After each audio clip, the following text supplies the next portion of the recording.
그러면 한중 협의 결과를 어떻게 봐야 하는 건지 청와대 출입하는 정유미 기자와 좀 더 이야기 나눠보겠습니다.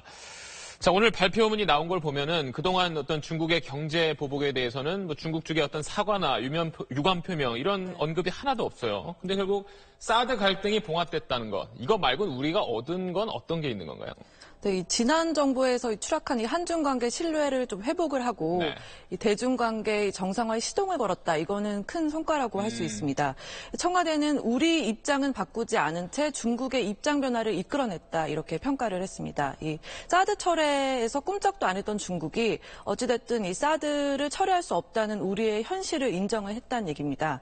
하지만 이 그동안 중국의 보복이 이 국제적인 룰, 어떤 상도위를 무시하고 이뤄졌다는 점을 감안하면 이 얘기가 아예 빠진 거는 좀 아쉽기는 합니다.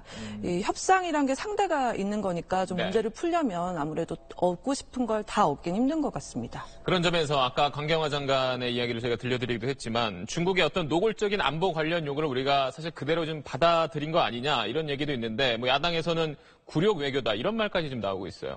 네, 이 사드 문제가 이게 완전히 풀린 게 아니고 갈등만 이 봉합이 된 상태인데 우리가 이른바 이 쓰리노 약속을 해줬다는 거 이거는 쉽게 볼 문제만은 아닌 것 같습니다. 이 쓰리노 약속 아까 보셨지만 사드 추가 배치 검토 안 한다, 미국 MD 체계 참여 안 한다, 그다음에 이 한미일 3국 안보 협력이 군사 동맹으로 발전하지 않는다는 거잖아요.